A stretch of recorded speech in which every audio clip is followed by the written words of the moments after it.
It's always the darn odd Instagram. It'll take a second. Shabim. Give it a second. Yep, there she is. Did you just say Shabim? Yeah. Shabine. Where'd that come from? You're Is he drinking still one, aren't you? around? Isn't that what you're drinking? What are you No, drinking? I'm drinking water and a Monster. Oh, The Shabim. yeah, Yeah, Shabine. We used to be sponsored by Shabine, and then I know that was. I remember that. Like it was Ohio show. Was yeah, and then it disappeared because it went out like Well, never mind. yeah. We'll leave that one alone anyway. So That's why I was trying to walk softly. It might come back in 25 to life. yeah. Well, welcome back to episode 263. We got the man, the myth, the legend, Nick Sampson. Nick Sampson's been around since day one. You probably heard him here. You hear Bo Sampson on the podcast. What's up, Nick? How are you, What, man? what's up? That like what number podcast is this? 263. 263, and I remember number one, if I'm right, was Nikki and Zeus. Am I No, wrong? I believe Wrong. no, that is correct, and I think if it dates back, one of the first podcasts we ever did was within the top five was Mhm. you and Bo. Actually, we did was in the top five. So almost Right. 200 episodes ago, Yeah. 260 episodes ago, you guys were one of the first ones to join in and hang out with us. That was And a I long think time that's ago, bro. yeah, but dude, like I just got goosebumps, man. Like, it's seriously, like we're all tough guys, I know, Yeah. but like, how many times have we talked about it? Like, oh, I hope it's gonna work. What can we do to do this? And bro, you guys are crushing it. Yeah. Absolutely crushing it. Hey, but I have to say the same for you, man. I mean, now you're running what? 2 boats, 3 boats? So we got 3 boats we're running right now, and to be honest with you, I've been working the last 2 weeks trying to add a little something, which we can't really talk about now to Right. increase the fleet. But we got offshore boats, we got inshore boats, we got bow fishing boats, and just trying to build a. Most people call it a fleet. Bo calls it an empire. An So empire. you know but it's just living life, do you know what I mean, trying to keep people happy and give them a good time and enjoy it at the same time. I mean, it's kind of crazy. I mean, I'd have to say 8 years ago, we were both just or all of us were just living a dream, like just thinking and then to what it's come to fruition of like what we've accomplished in that many years, like just pushing forward. Like we were just the young kids on the block at at the shows like, "Oh, we'll see what happens. We'll see what happens." Yeah, and it's and I kind of made a change. We did all the production, and I had my own TV show for years. And heck, one time we were producing almost 8, I think 7 or 8 different national TV shows, all mainly hunting. And the hours that we worked was insane, and I had no time. Right. And my wife said to me, work less, charge more. And you're always scared when you do that you're going to lose business, and it doesn't. If you do what you need to do, it grows. And and all that hard work, over time, just paid off to where, you know my daughter wasn't so bad. She was okay. Like, we hunted a lot together, and she's Mhm. killed so much stuff, it's not even funny. But she was okay if I was gone here or there. Bo's not.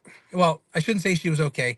I thought she was okay, but she'd tell you, no. But Bo doesn't want me to be out of the same zip code, and he wants to do whatever I'm doing too. So trying to make that change. Plus, I ran a lot back then, and I got a wife that you know I miss.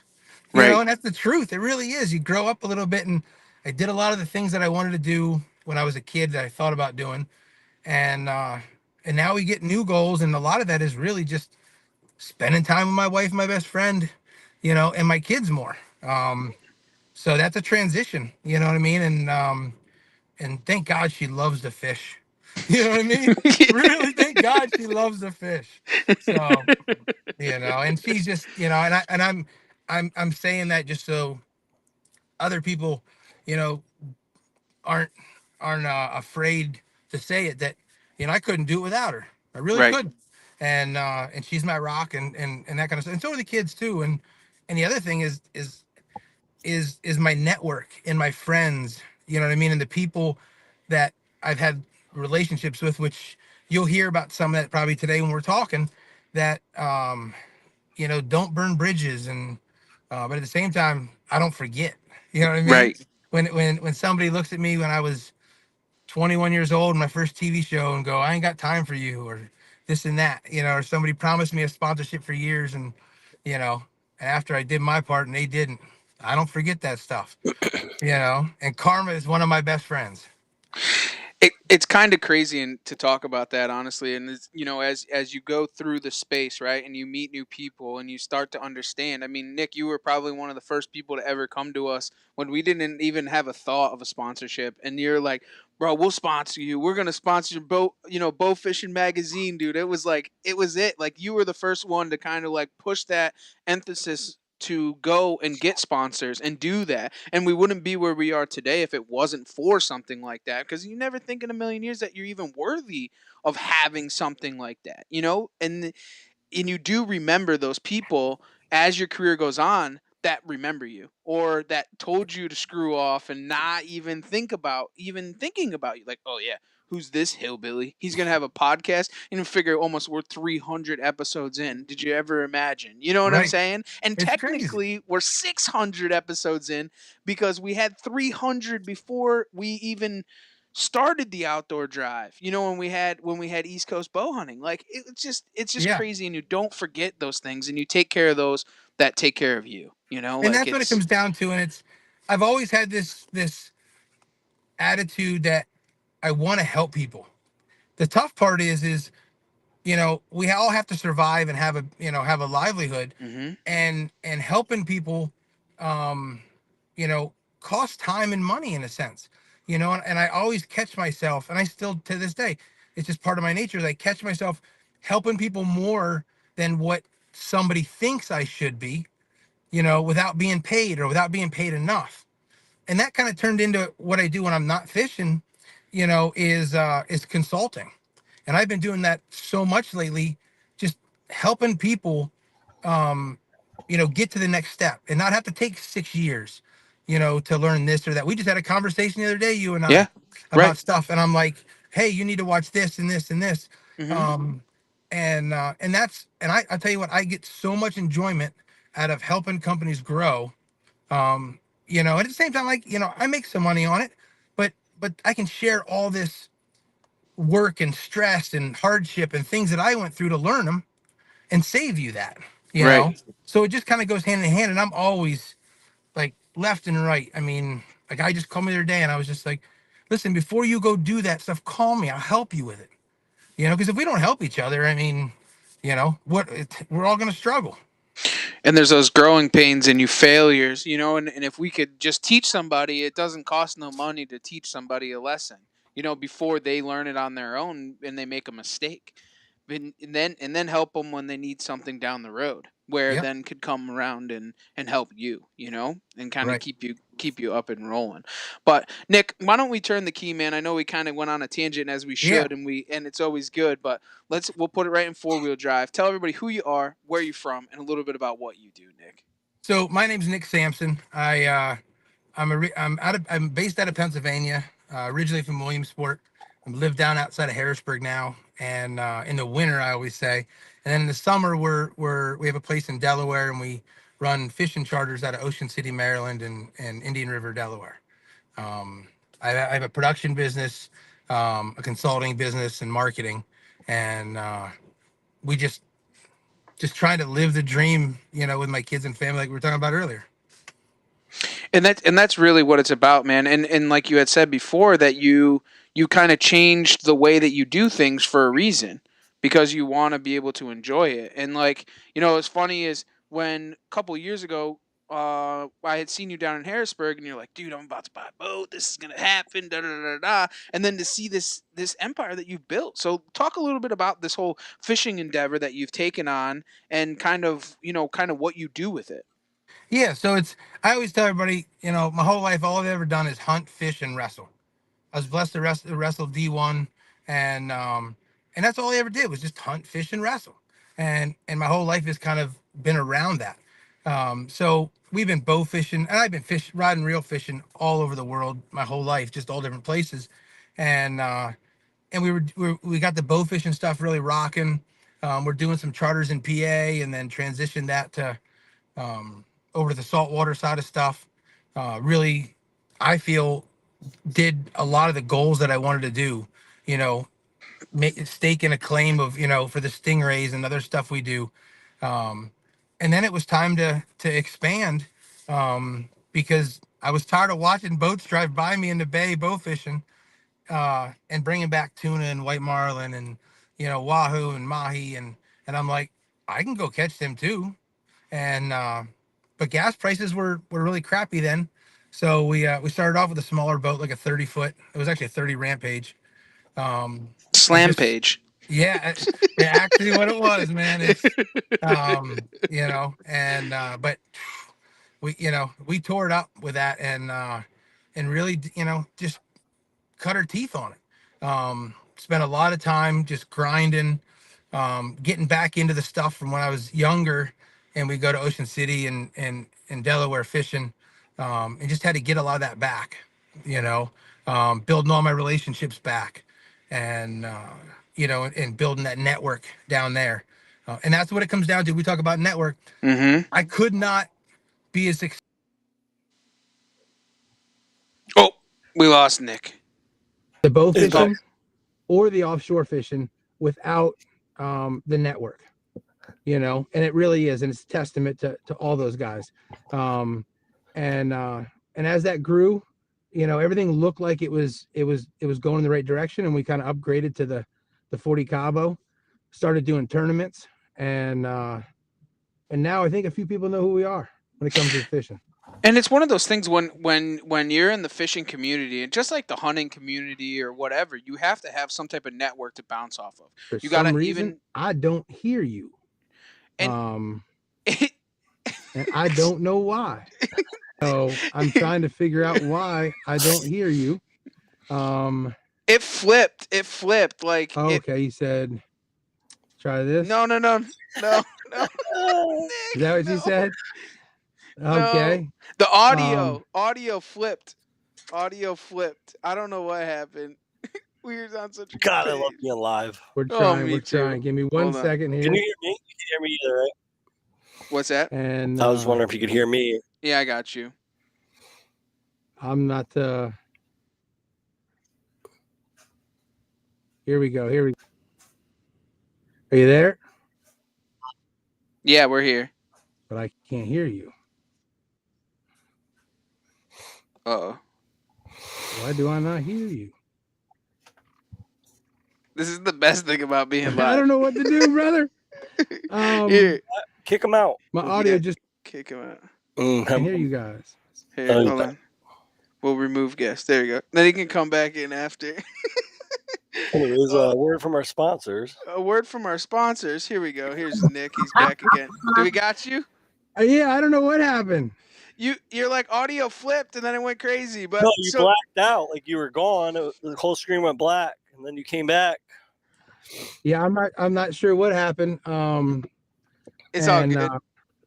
We're yeah. back. We're back again. And so we were talking about the fishing network and how important it is to have a fishing network. Like even in the hunting world, when you have a network to be able to talk to somebody like, where's the bite? Is the bite over here? Is the bite over there? And hunting, oh hey, did you see the elk over here? Did you see this? Did you see that? And work with those people to build your weapon drawer to be able to move forward. Yeah, exactly. I mean, we're out there trying to catch fish for customers to keep them happy. And, and I can't be on the fish every day. Like I want to be that good, but nobody's that good. And, when you work together, and it's a give and take, when the fish move and somebody else is on them and they share that with you, that's what that network's about. Whether they're biting, you're thinking those tuna are biting on bunker and they're biting on eels, or whatever those little things are. If you don't have that network, I mean, even the radio channels that we run on that, we keep kind of on the down low. But it's all it's all about being successful for our customers. You mean the fishing channel, the fishing radio channel that you're not allowed to talk fishing on, the radio channel, that those radio channels? Those are the Yeah, best. Those are the best. you know, and the best thing now is we have Starlink. So it Oh, was the Garmin InReach. So we're out there because nobody wants to use a satellite phone to call people because it costs too much.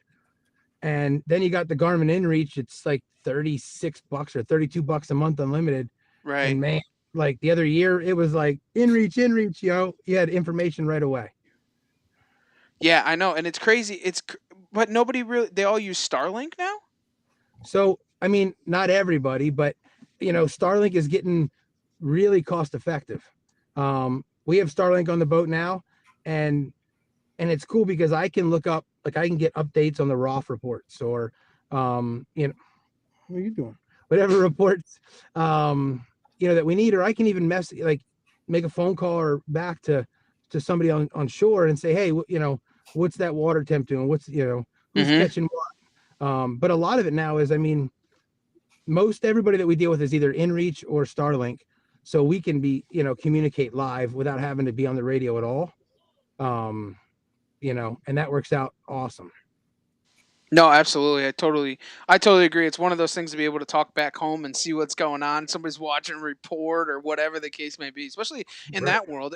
And so you kind of cracked into the tournament field, and that's probably a pretty stressful style to. I mean, talk about arms back, You know, heads in. I mean, so it was for the first year.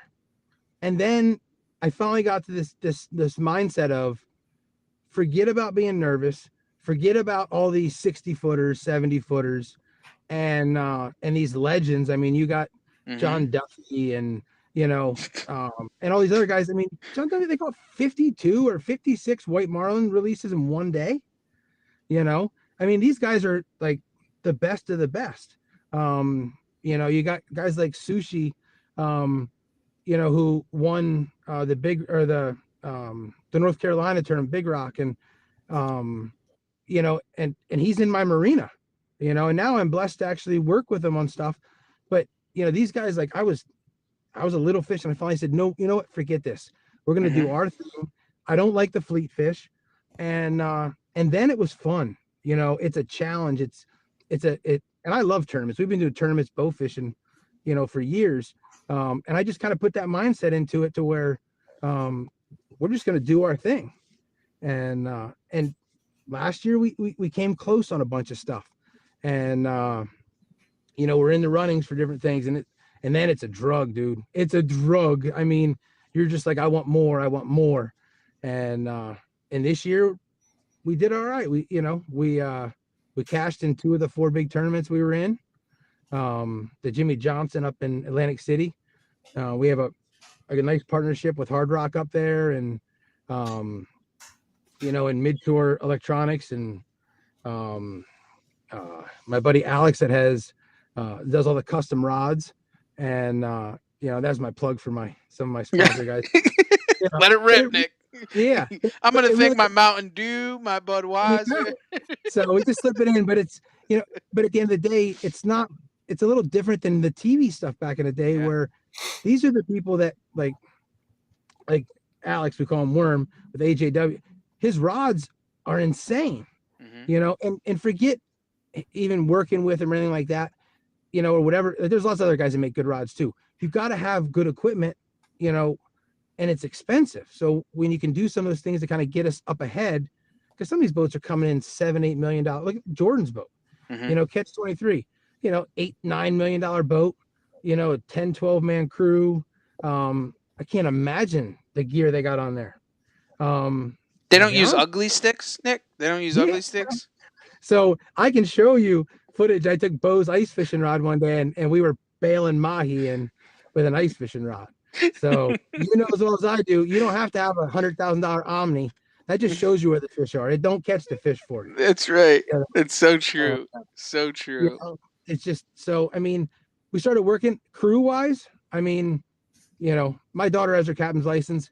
We're getting her into some of the other boat stuff, and you know, and my wife is always always around, and and involved, and and then you got Bo, Dom, and Nick, so that are our mates, and without those guys, getting stuff ready, getting the boat ready, that's one thing that we do that others don't.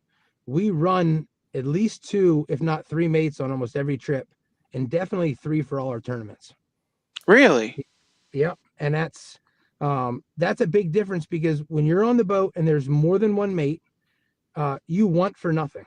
The boat's clean as can be, the stuff's all ready to go, and and it's a whole different ball game instead of waiting for one guy to walk down and get rods to come back up and put it out, and to set up all the stuff.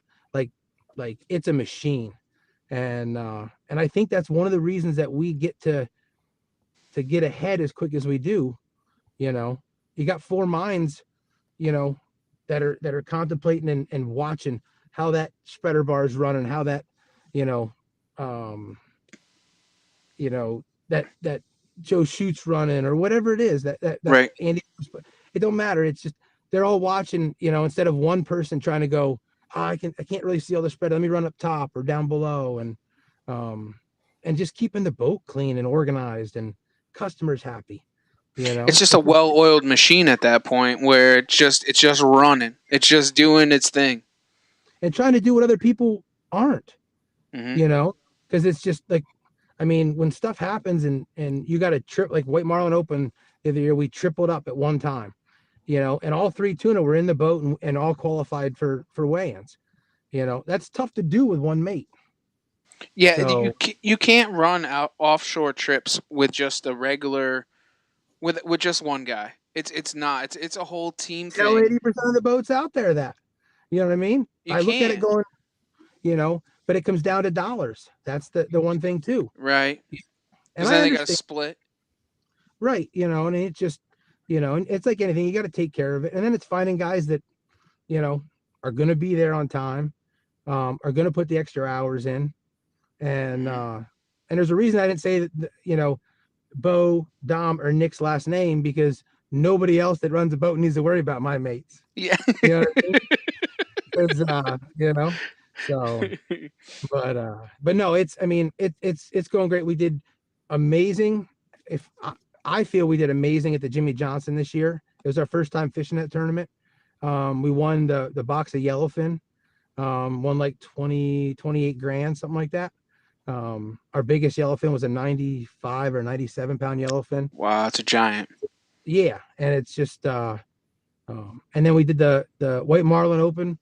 We had tuna. We got beat out by that basketball player's boat on our big mod. But Um, but you're talking when you fish a tournament like that, that's the biggest offshore fishing tournament in the world. Like it is. the White Marlin Open is the grand of all grand, the Super Bowl of Super Bowls. It's it's everybody, the monarch of the fishing industry. Like if you're gonna want to fish a tournament, unless it's Cabo, unless you're fishing in Cabo, it's Nope, that's not really as big, and it's really not. So you have the big tournaments like the Black and Blue in Cabo, and you have um, the Mid Atlantic, which is out of Ocean City as well. hmm. Um, and you have the Big Rock down in North Carolina, but they're not even, to be honest with you, they're not to the same level. You What's the know, payout in the White Marlin like so for a White Marlin? last year the total purse was 10.2 million. Yeah, This year it was 8.3. And I that's think the insane. closest, like the Mid Atlantic, is like 6 million. The Black and Blue in Cabo is 4 or 5 million, something like that. We were talking about tournaments not that long ago. Remember, Steve? I think it was on my birthday actually when we were out, and I was talking about Calcuttas and how Calcuttas can actually trump the standings of regular tournaments. And if you don't get into Calcuttas and you're not part of those Calcuttas, you literally are missing out on some of the biggest purses of a tournament by missing out on Calcuttas. Absolutely. And there's some Calcuttas that are, there's two parts to this. One, there's some Calcuttas that are out of reach for what I'm doing right now. And for example, that is they added a Calcutta a couple years ago to the White Marlin, and it's 20. I don't know if it's 25 or it was 50,000 last year, during the 50th anniversary. I think it was 20 or 30, I forget it, but it was over $20,000 to get into the Calcutta. This year there was 26 teams that got into it, and John Duffy caught a white marlin that did not win the White Marlin Open, but because he was in that Calcutta, he's still like 1.2 million he won. Mm-hmm. You know, and you know, you got to have something, you know what I mean, some real confidence to put that kind of money out.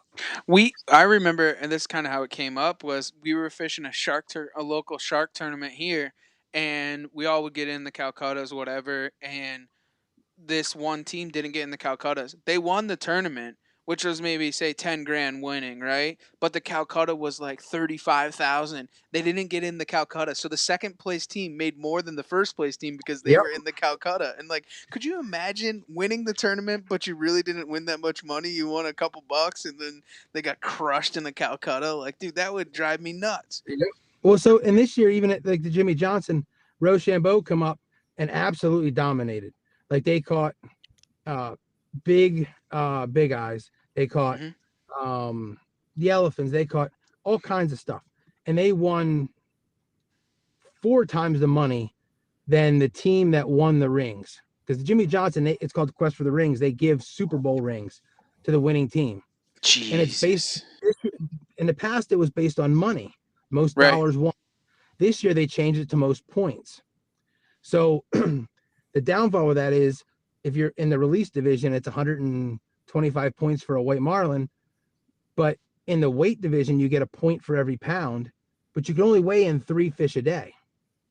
It's not really fair, in my opinion, because Rochambeau should have had the rings. They still won all the money. They can go buy rings. You know what I mean? But yeah, that's another example. It's just, and like we didn't put in for small boat in the white marlin for mahi this year. I went in for the big boat because the money was way better. Well, we got beat out by Jordan's boat for the mahi, and would have won small boat. You know, but it's that's the, you know, the guessing game. You know, and we're fighting between a small boat, but with a big boat mentality. Right. You know, so I want the big boat money, and I want the big boat wins. And I'll tell you this, once I win the White Marlin Open in a small boat, we won't have a small boat no more.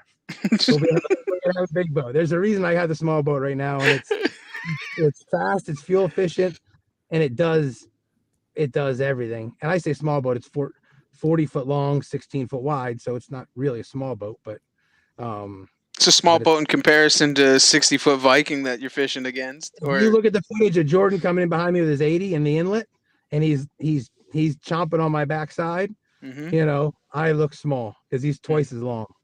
You know, but it's awesome. We're loving it, and you know, and the other side of it is that I tell everybody I don't like boat rides.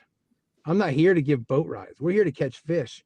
If the tune ain't biting, we're going to beat the mahi up. And if they ain't biting, we're going to go drop down and destroy the tile fish. Because, you know, at the end of the day, my customers are bringing something home, you know. And all of them are all good eating, so it doesn't matter. Yeah, exactly. And so, no, we're loving it. It's you know, it's amazing. And we're just trying to grow it enough to, you know, see where it goes. Nothing wrong with that. Well, your freezel's probably full now that it's full of a giant moose. Just it's not a bad moose. It's a nice one. And stop it. Listen, I'm so blessed. I went there with the mindset of wanting to shoot a bull in the mid 40s.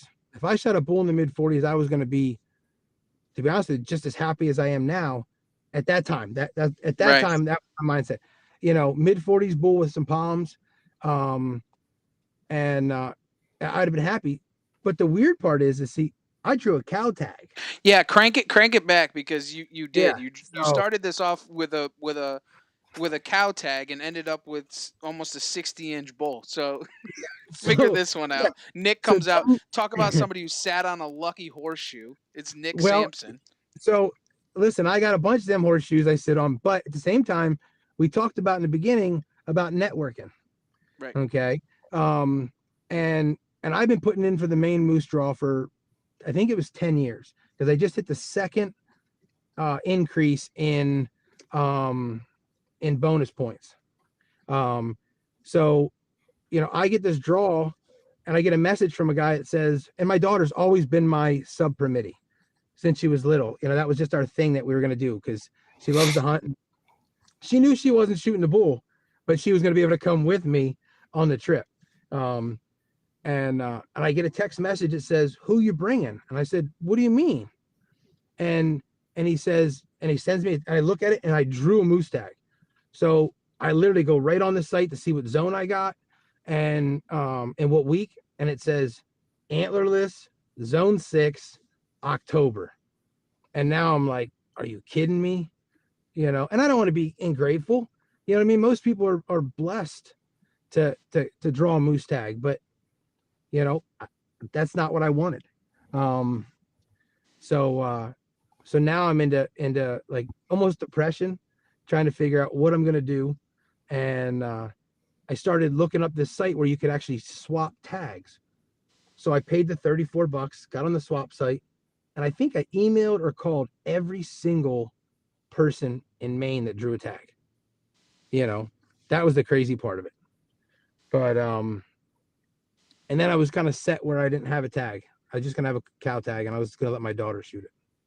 And I let that go for a little bit, and that's when the networking started to come together a little bit.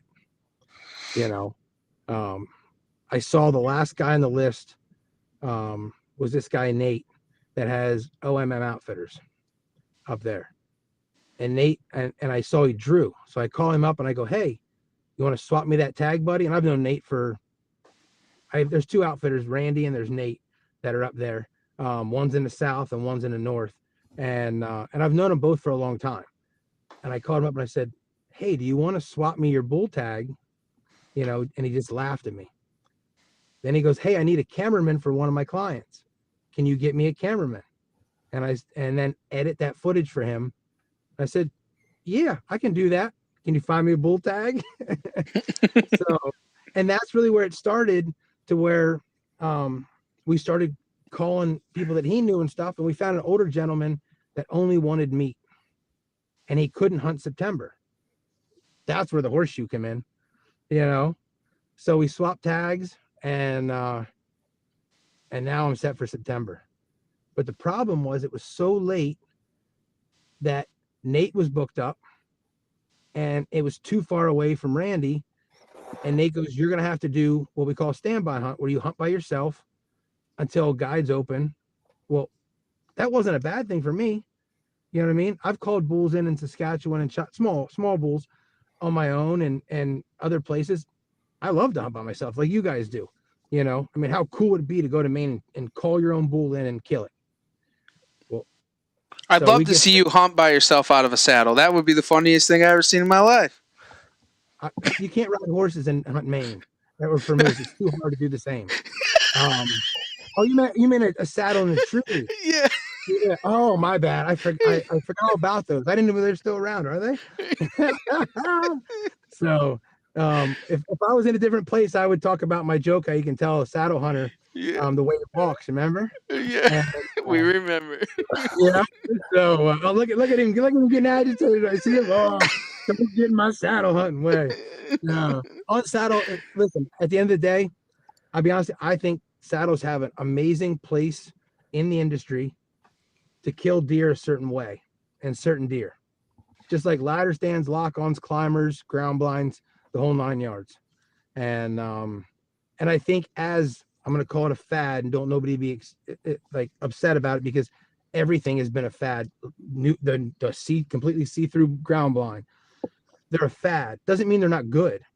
As the fad slows down a little bit, I think saddle hunting is going to evolve, and we're going to get rid of the flashy stuff that doesn't need to be there, and we're going to settle in on a really productive option to hunt. And I hope that comes off the right way, because I no, 100%. But like I just saw the other day, somebody they had the foot platform, and then they had this platform that you could put up and actually lean against with your knee, which is great, but then you could sit on it to take weight off. And I'm like, I got a foot platform, I got a sitting platform, and I got a saddle on. Now, yes, I know you can pull off and get around the tree, this and that, but that's a lot of stuff with ladder sticks to take out there. And I'm not saying everybody does that. It's just right now there's so much evolving as that settles, and the stuff that works stays, and the stuff that is just flash doesn't. I think it's really going to evolve to a productive way to harvest, stuff, and that's the truth. Don't you feel like that's the truth, like with the hunting industry across the board? Like, take saddles absolutely.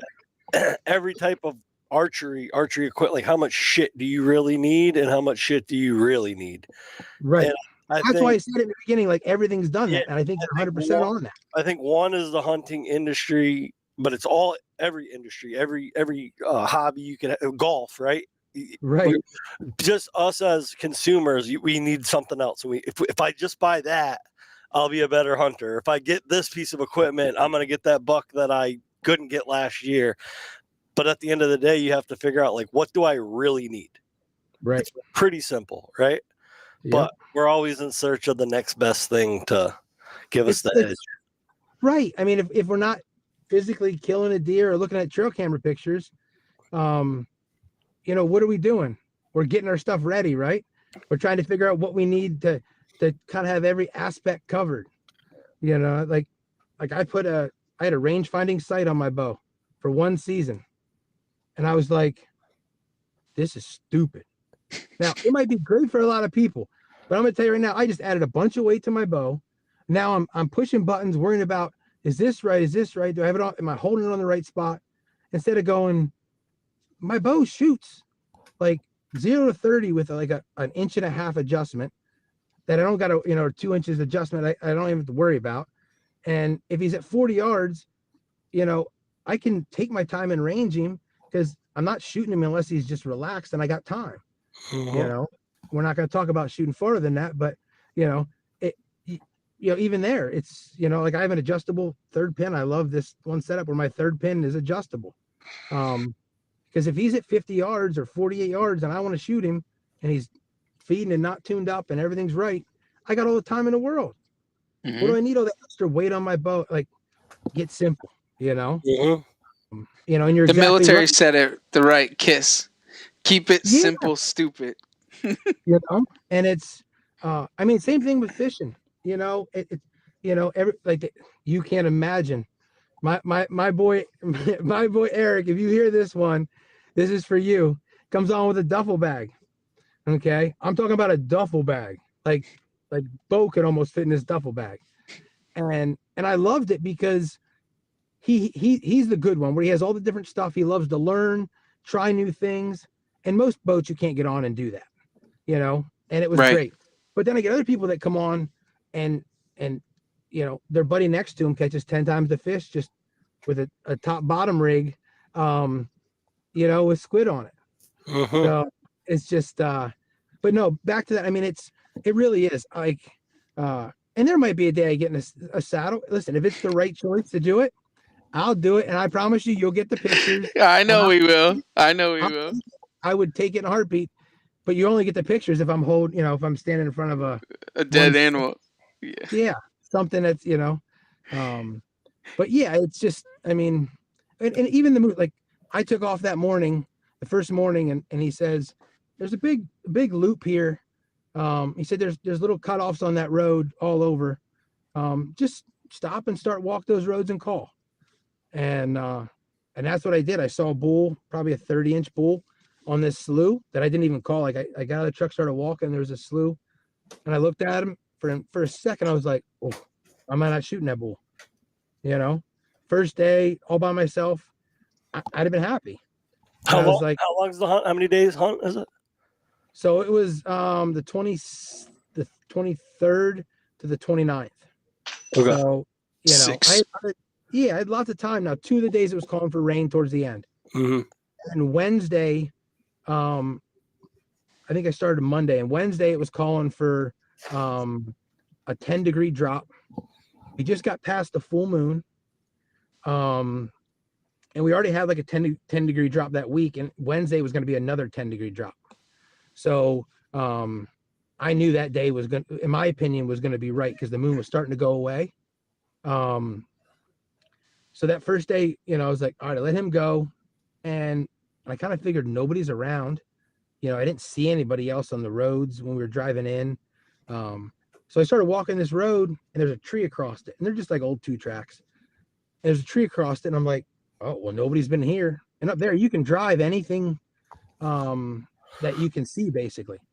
So I knew nobody's in there. I get on a first call, and here comes a bull walking across. It was real small, just barely had palms. And now I'm just like, how much better can this get? I called a bull in, wind changed on me. The thermal started coming. I backed out. I drove around, did some scouting. And that night I went and hunted this slough I found. And I hunted the whole front side of it, just calling. There was a bunch of marten in there. And I was like, I like this spot. So it got dark. The next morning, my daughter had an ear infection, so she didn't hunt me the first day. The second morning, we go back to where I called that bull in, but just past it because I saw these trees raked up. And the first call, I'm like, one time I call, and all of a sudden this cow is just losing her mind on us, coming in and out. And it was just, we got stuck there for hours messing with her, no bulls. And I get back out to the truck, and Matt messages me and goes, my guide's done. If you want me to run with you guys, I will. And Matt's one of the other guides. But the crazy part was he was in zone 2, not zone 3 where I was at. So he asked me about where I was hunting. I told him about that slough, and he goes, oh, I know a spot behind that. And we just started walking. Well, I had knee surgery in May, and my knee is still not right. And we ain't a half mile in, and I step in a hole, twist my knee. And now I'm like, I don't say nothing because, I can't complain. We're a mile and a half back in. He's like, we'll do one more spot. And like, you can't make that stuff up. Like, I don't know how that happens to all of us. And I'm sure it's happened to you guys too. You're like, I'm going to hunt this one more spot, or I'm going to do one more cast. And it happens. I don't know if it's persistence. And I think that's really what it is. It's just, you just keep going.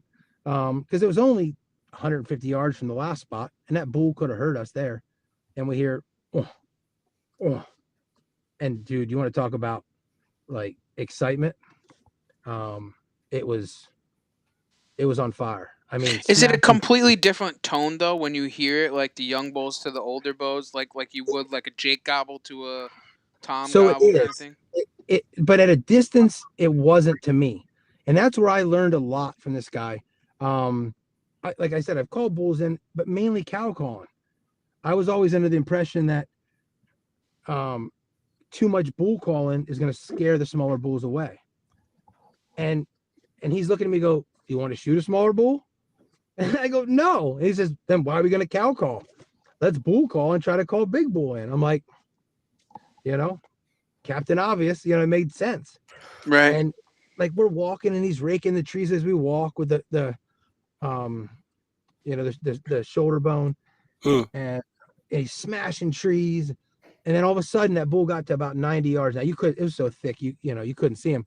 And that's when it went from like a to like a and you could hear this deeper bellow. And then all of a sudden he raked the tree, and you hear this paddle hit the tree, and the whole game changes.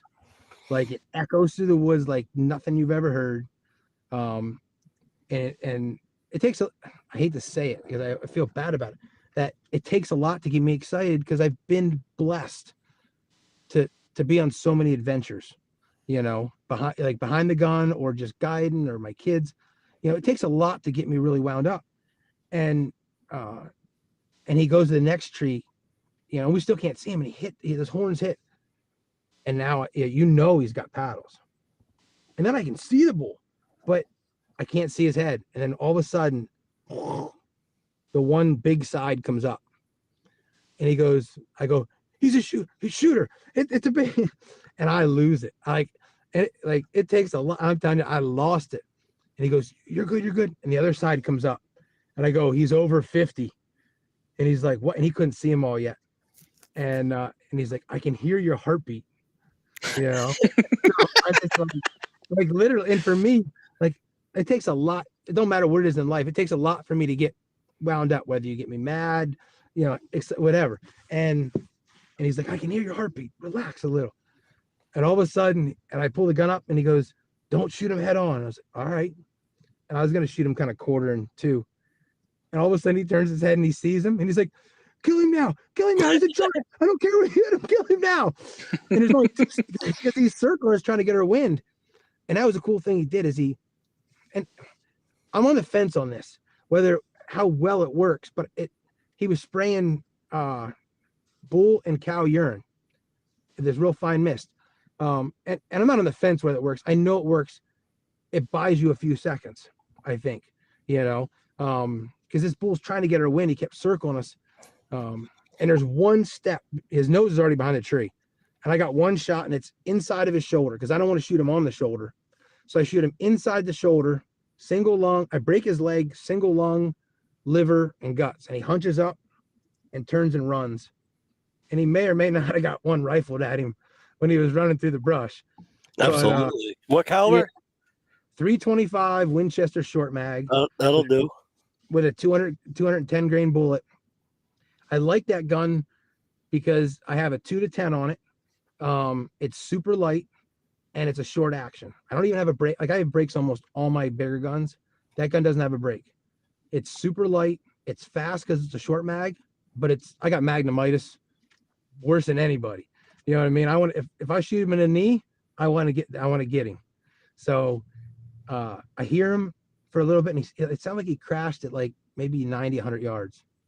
So Matt goes and calls some guys. We come back in and find blood. And I turn to my daughter and go, I got blood, Harley.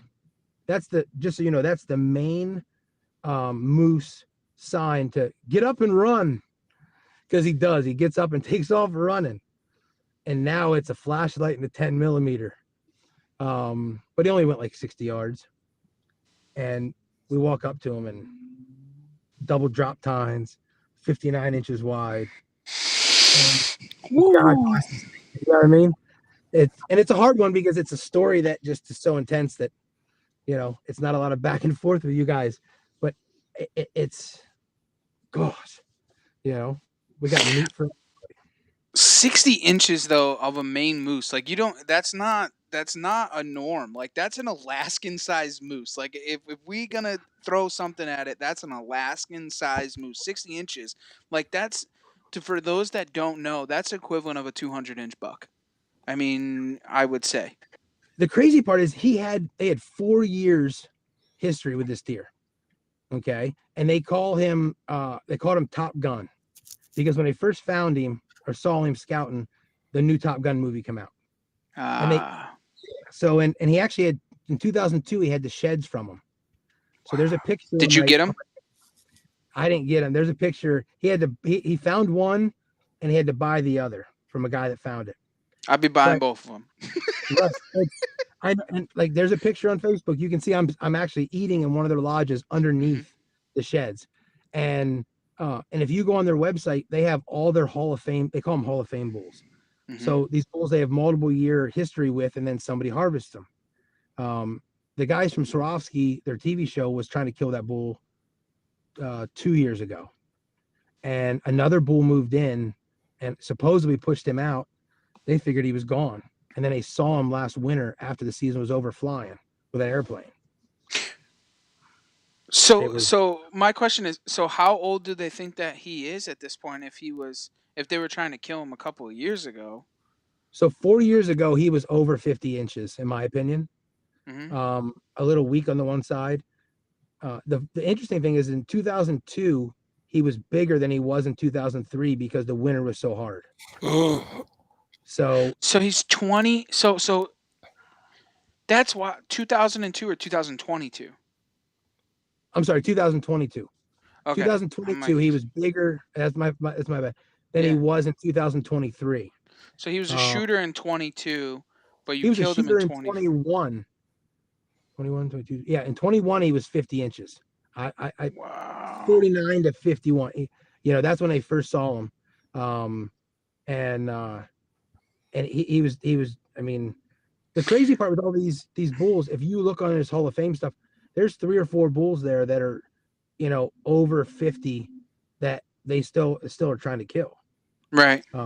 but it's just they actually went after other bulls this year. The guys from Swarovski were in, and when we walked down this bull in that drop tine, he only had one drop tine ever. Now he's got two. When they saw that, they all looked at me and go, "Who's messaging him?" Because somebody had to tell Nate that Top Gun was dead. And I ain't scared. So I think I started off going. I gave a line from the song, "A Great Balls of Fire," or whatever, and then I saw this shirt, and it's a bad shirt when I was in California, and it said, "If I was flying, Goose would still be alive." Okay, it was a shirt they sold in like California, where all the Yeah. things are. And I started to type that, and I was like, "No, not going to do that." And so I was like, "Hey, is Maverick there?" or something like that, and just kept giving him little teasers. And he's like, "What are you talking about?" And I sent him a picture, and he lost it. But they pulled a tooth. Maine pulls a tooth on the moose. Yep. So some But of it the takes bulls a year, right? Yeah, so it's like the 2003 ones are up.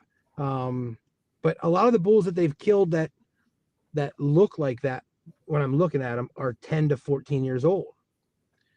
Because I mean, body wise, gigantic. Even his color, he was more brown than black. Mm-hmm. And I can't say scientific wise or anything like that, but it seems to me from what I looked at, when those bulls hit a certain age, that black coat kind of goes away a little bit and they get more brown. More tan, yeah. Yeah.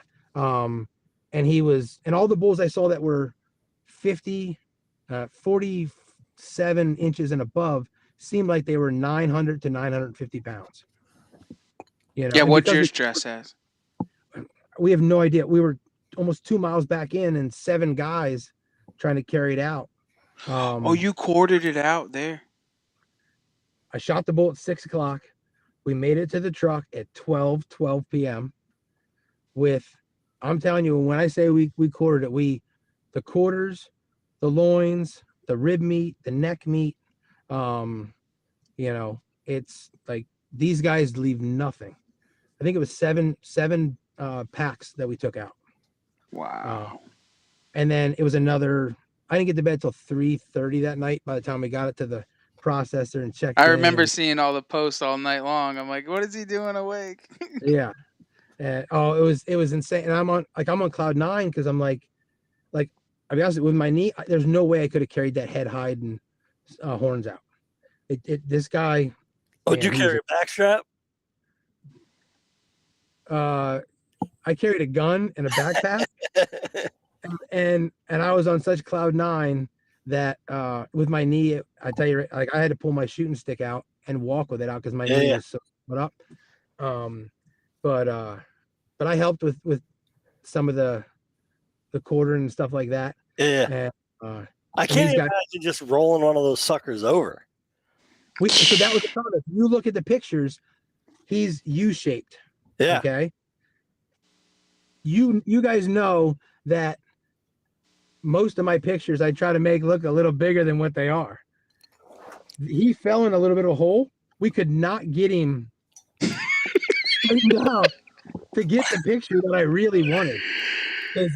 I can show you when the guide's holding the picture, he looks like he's 65. We tried. Like 7 guys tried to roll him over, and we couldn't. And once we got pictures and we got one side done, and we're like, oh, we'll just roll him over this way. We couldn't roll him over this way. We had to go the other way and use the leverage of his legs, because he was just gigantic.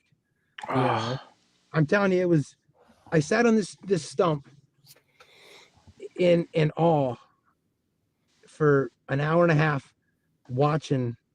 You know what I mean? I get up obviously here and there, but I just was in awe of this magnificent bull. Like I said, mid 40s, I'd have been, because you tell me, I think a 50-inch bull is everybody's goal for Maine. Yo, 100%. To me, that's a 160 whitetail. You know what I mean? I think if you get 150, or if you get a 55-inch bull, that's 170. In 180. Yeah. Yeah. mean, that's my feeling. Um, and like one of this, there's a 15-year-old girl that was there from Georgia that killed a 51-inch bull.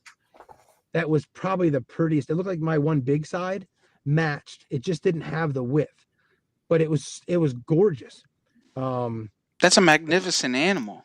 yeah, I'm telling you, it's uh, and when I heard him come in and the sounds and the raking and like we moved in on him twice because he stood and wouldn't come closer, and we're going closer and he goes, "Watch this." Matt cracks a branch on purpose, and when he did that, most of those bulls they grunt with their dominant step, so they're like, oh, oh. And he's like, oh, oh, oh. And then Matt would cut him off, and he literally would get pissed. You know what I mean? And smash his, and it was like giant turkey hunting. Like they call it, elk hunting's the same way. Mm. But, um, but it's just the meat too. I mean, moose meat's already amazing. Um, it's just surreal. And That's so cool. it's a blessing. It really is. I've been blessed to do a lot of things, but people only see what they see. They Right. see on. I almost want to call it fake book. You know what I mean? Because I get messages all the time going, "You're fishing today?" And I'm like, "No, I just posted a pic about fishing." Hmm. Uh, so it's Even though, think about this too, Nick, and we talk about this all the time. Yeah, we've all been blessed with a lot of incredible things throughout our lives, right? But people don't understand the work and effort and grind that goes into it to be able to get it. You say fake book. Yeah, it's fake book. They think that we're like some all-star that fly around in UFOs and just kill animals. Like, but they don't understand or see the work and the drive and the passion that comes behind it. Like to have those opportunities. Oh, it must be nice. You shot a 60-inch moose. Yeah, I've hunted 850 times to be able to go and shoot an amazing animal like that. I've shot a million spike bucks to be able to go and shoot an amazing animal like that. Like I've these are eaten those two things. two Alberta moose tags. I've eaten a Sweden moose tag, which is a whole story in itself. Back when I was in my 20s, I spent 11 days hunting moose in Sweden, and I was cocky then, and I passed up a bunch of mid 40-inch bulls, and because they were everywhere, and we got Hmm. torrential downpours for 4 days and couldn't even hunt, and my hunt was over, and I left a once in a lifetime hunt with nothing, you know, and it was okay, you know what I mean. That it's not about, the guy up there asked me, "What are you looking for?" And I said, mid 40s. If he's a little short but he looks mid 40s, I'm happy. And if I eat a tag, I eat a tag. Because if you Hmm. don't have that mindset, and don't get me wrong, listen, I'm as big of a trophy hunter as anybody. Because I always make the joke, you can't hang the meat on the wall, you know. Right. But at the same time, if you look at my freezer, it's 99% wild game, and that's what we eat, and we share that with people. So it's just as much about that. But at the same time, I like to chase the top end stuff. I like to eat the bottom end stuff, the small ones. You know what I mean? Just Hmm. lose spots. But um, but it's just, if you don't have the mindset where you're okay, um, and it's tough if you spend a lot of money and you save up a lot of money for a hunt, and then you go and it's only a 60% opportunity. Maybe a 50-40% kill. Because listen, if you're booking a hunt, and this is the biggest thing I could ever tell anybody, if you're booking a hunt, you need to ask, what is the opportunity rate and what is the kill rate for the last 3 years? Hmm. Not because you're going to put anybody down or think worse of an outfitter. You need to have a realistic expectation on what your chances of harvesting a game is with the money you're spending, Right. you know? Because if you don't, like, so many people come back from hunts and they're sad and upset. They spend all this hard-earned money, rightly so. But if you go there with the mindset of going, I got a 50-50 shot of killing, you know, am I okay spending that money?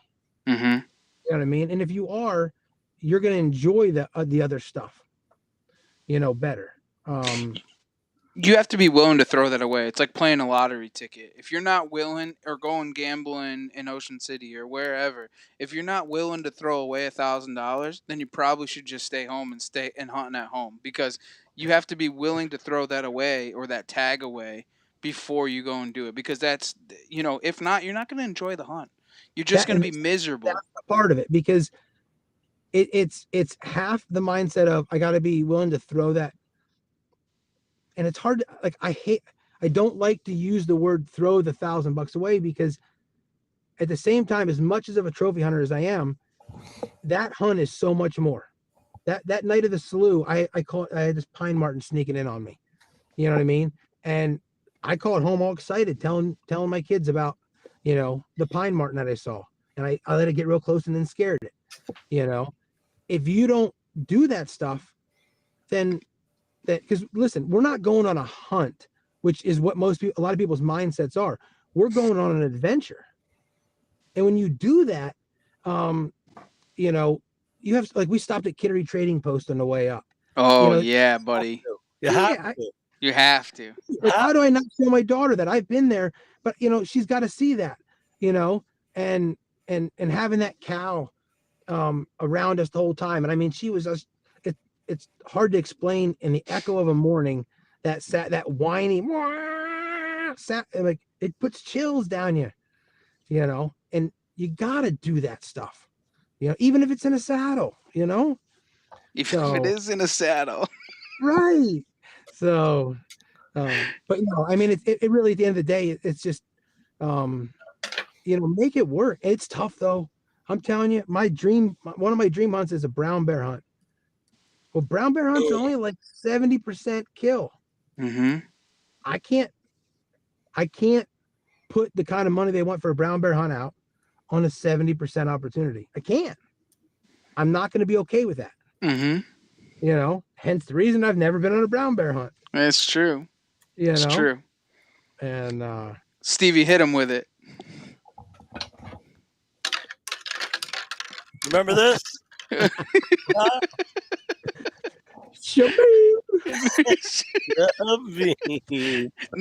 Nick, we brought back the segment. I don't know if you listened lately, but we brought back what rattles your antlers. Nick, tell us what rattles your antlers in the outdoor industry, buddy. I'll be honest, I haven't listened a little bit because I've been traveling. Of course. Which is no excuse, because I could have been listening maybe in the car. It's all right. You're probably on the phone talking to somebody while you're driving. Yeah, that's probably right. And I really wish I'd have known, because this one is, for me, is I always like to prep this one. So I'm going to use the universal, the haters. So, but again, the tough part here is I'm going to change it to where don't let it rattle you. Mm-hmm. And because it comes down to, and this, I don't care if it's business, I don't care what it is. And you guys have heard me say this, I'm sure, many different times in different ways. If somebody's hating on you, and we all know this, they're wasting their efforts worried about what you're doing. If you worry about them, you're wasting time that you can be more successful. Mm-hmm. You know what I mean? So just know that you're doing it right enough that somebody's hating on you, and take that as a positive, vibe, and push forward with it, because listen, we're all human. And if you look at my Facebook, about every 2 months, I thank my haters, in one way, shape, or form, and let them know that I know they're there, and that I appreciate them still following. And I saw a post today, said about all his haters are still a fan. And he said, and it went bigger and it said fan, and it went bigger and it said fan. The only way you can see my stuff is if you're liking my page. It's so funny that you say that and you bring that up. So I think it was the last podcast we had somebody come chime in while we were podcasting, because we had done we did Cryptide, so we did like Sasquatch and stuff, which is cool, something else to talk about. We never done it, but we don't care, because we make the report, we don't chase the report, and that's a huge thing that I've done my entire life. And Steve jumped on it and got this Cryptide guy involved. So anyway, so we end up getting somebody types in and it's like, "Are you kidding me? This is the dumbest thing ever." And I was like, "You're still listening." Right. And that's where, listen, take the stuff that you can from these podcasts and learn. And at the same time, take the stuff in this podcast and have some fun with it. Like, as soon as we got into Maine, there was a joke of a Sasquatch sign going up in Maine. because Right. there's all the moose signs. And I'm like, I want one of the moose signs for my man cave. Yep. And she goes, you can't take one of them. And I said, I know. And she says, but what if we see Sasquatch? And I'm like, well, Sasquatch is coming home in the truck with us. You know what I mean? And it was fun. You know what I Yep. mean? Like, but at the end of the day, don't let them take a step back, think before you speak with that kind of stuff. Only give them very minimal attention Mm-hmm. and take it as a compliment. And I'm going to slide this part in the end of it, which is kind of one of my newer things. I don't care who you pray to, worship to, whatever. You need to have some faith in whatever you're doing and patience. And what I always try to say now is the times you didn't have faith, how did life turn out? Okay. So, is it going to get any worse? Adding some faith to your life. Take it for what you want. And the other thing is friendships take work. If you don't call anybody that you consider a friend at least once every 2 months, I think once a month, then they're acquaintance. You know what I mean? Mm-hmm. And I started actually telling my friends, listen, we got to work on this together because friendship takes, and we're grown adults. It's hard to say some of this stuff, you know what I mean, to our buddies because we're all tough and manly. But there's a reason I call you, you call me, from time to time out of the blue.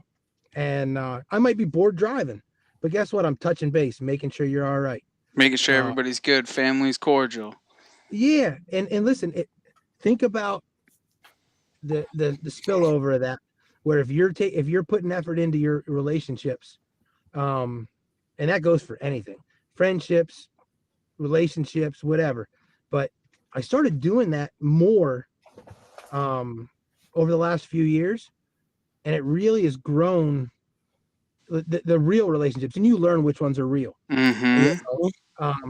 Because you're calling without a reason or a need. Mm-hmm. You know what I mean? Like that Jelly Roll song, but you're calling, just checking on somebody. That way, when that phone rings, sometime when you need something, they're not going, oh, here comes Nick Sampson calling. He must need something. I haven't heard from him in a year and a half. Right. And I've been Right. guilty of it. We're all guilty of it. You see the We're all memes on it. guilty of it. It's hunting season. Oh, here's the people I haven't heard from. All season. Yeah. Right. It's just, it's just life. And I think that's more my age. Just, Right. And listen, we're not going to live forever. And I think I want to just try to show my kids I'm going to be better, show my friends and try to help them be better too. So that's my old man sentimental kick there. But well, to add to that, man, why don't you tell everybody what drives you outdoors and end this thing on some real good positivity? drives the outdoors. Oh man, it's all positive. Excitement, adventure, family. Let me do it this way. Family, excitement, adventure, and just new stuff that comes up, man. And good friends, just good friends and another 250 plus episodes. That's right. So, Nick, congratulations on an incredible moose, buddy. But before we cut you loose, tell everybody where they can find you, follow along, and maybe check out some pictures of this giant moose that you just killed called Top Gun. yeah, no, Mob Squad Fishing. So it's just straight mobsquadfishing.com, Mob Squad Fishing on Facebook, Mob Squad lower dash fishing on Instagram, and check us out. It's got a little bit of everything. Come fishing with us. Absolutely. Nick, as always a pleasure, always a great time. We love you to death like a brother. And for everybody else, thanks for taking the ride right here on the Out.